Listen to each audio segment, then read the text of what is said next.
Second game is the second televised game on Saturday, Wolves against Crystal Palace, 5:30 kickoff at Molineux.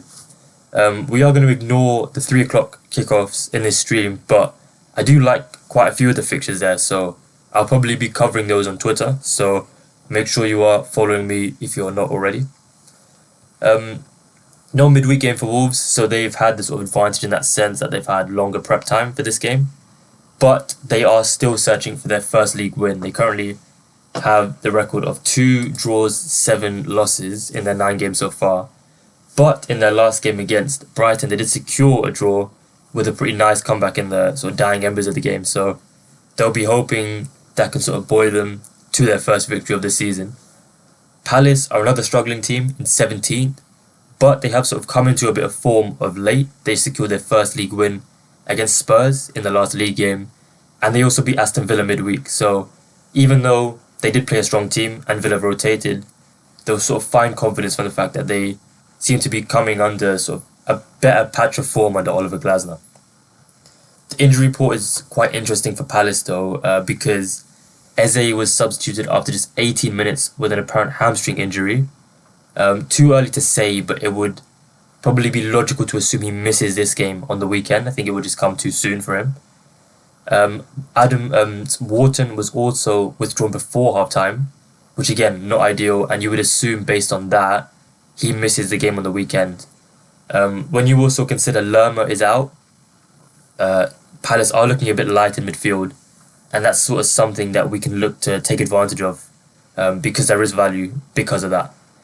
For Wolves, the biggest name on the injury list is Mario Lemina, who's currently 50-50 to play this game with an apparent calf injury. Would imagine that the Wolves skipper starts here though. I think it's not a major injury, and if he has a chance of playing, Gary O'Neill will probably play him because of how important he is to the 11. So based on that, I would imagine we see quite a similar 11 for Wolves as the team that played against Brighton.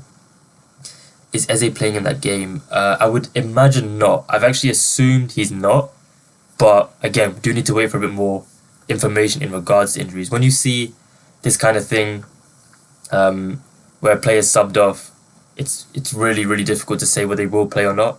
What I will say is though, Glasner has sort of shown himself to be a manager who doesn't rotate very much. So I do think if there's a chance Eze is fit to play, I think he will start.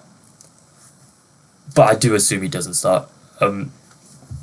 So for this game, I've just got a couple of sort of miscellaneous angles. First one is taking advantage of the injuries for Palace, and it is for Will Hughes to make 2 or more fouls at 2.25 with Sky. Can't forget how important Mateta is. Yeah, Mateta, which I will talk about more in a second. I think he is sort of coming into a bit of form now. He started the season really poorly, and I think he actually needed to sort of be dropped. I think that sort of woke him up a bit, and he's a bit more confident since getting his goal.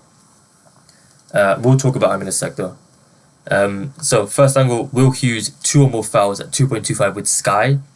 As I say, Palace are likely going to be without Lerma, Wharton and Eze, which means we will see Kamada sort of shift into a more advanced inside forward role, and Hughes into midfield. Hughes played the full 90 against Villa midweek, which was the first time he did so all season, and he could be needed again with Palace looking light. If we look into his foul stats, this season has been sort of quite notable. He's averaging 2.6 fouls per 90, rising to 3.13 fouls per 90 when filtering to away games. He's landed at least 2 fouls in all 3 of his Premier League starts. So he's the sort of player who presses quite intensely. He's not known for sort of cynical fouls, but I think you'll find ample duels in the midfield against the likes of Mateus Cunha, against João Gomez for Wolves in midfield. I mentioned before how Wolves are quite a good target for opposition fouls because they sort of rely on progression through dribbling as opposed to playing long balls.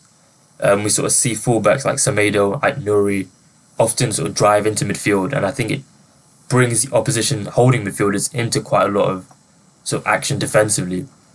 And because of that, really like targeting Wolves' opposition sort of midfielders to make fouls, and Will Hughes, obviously, if he has to play the 90, it's an ideal matchup for him, in my opinion. So 2.25 to make 2 fouls looks a pretty big price with Sky. They are top price, and I do think there is a lot of potential there to 3 or potentially with adding a card. Second bet is for Nketiah to have 2 shots and a shot on target. He's a sort of familiar face recently. Did think the ship has sailed for him as his sort of price shortened. However, the injury to Eze sort of brings in a new sort of dimensional aspect to consider with that. So what do I think if Eze is to sit out this game? How do I think that impacts Palace? First of all, I think it hinders Mateta. He's a sort of player who can't really create his own chances, relies on others creating for him.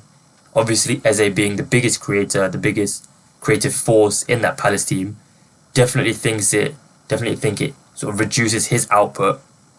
However, I do think it has a positive impact on Nketiah, as I would imagine he sort of slots straight into that Eze role, in a sense that he's more free as an inside forward, potentially even on free kicks.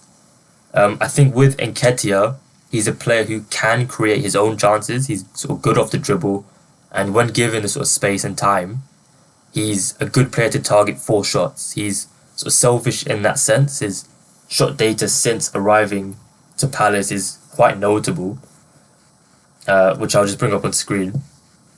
But he's a shoot first player, and if he's sort of in an inside forward position, looking to play at least 90 minutes or sort of at least 80 minutes, I think it's a fantastic opportunity to target him for shots, but that is only assuming Eze doesn't play. If we look into his shot data, he's averaging 2.73 shots per 90, landed a shot on target in 5 out of 7 starts. Interestingly, actually, he did blank against Aston Villa, and that was after Eze was taken off after just 18 minutes. But Villa away obviously is a much tougher matchup than Wolves away. And I think the sort of biggest takeaway from that game is the fact that he played 88 minutes. As I mentioned, Glasner isn't really one to rotate his side very much, and I do think Nketiah he's in for a more extended minutes run. If all of these sort of aforementioned players do sit out in this game, I think his sort of attacking role will be massively increased without Eze. So he's landed a shot on target and 2 shots in 4 out of 7 this season. Now he'll sort of have a much bigger role. Higher minutes is expected, and he draws a good matchup against Wolves. So really like his price of 1.83. With Unibet, who are top price, but Sky are not too far behind at 1.75. I think 365 are at 1.66 or 1.72, something along those lines. So again, not too far off. That's all I've got for Wolves against Palace. That will finish off the Saturday games.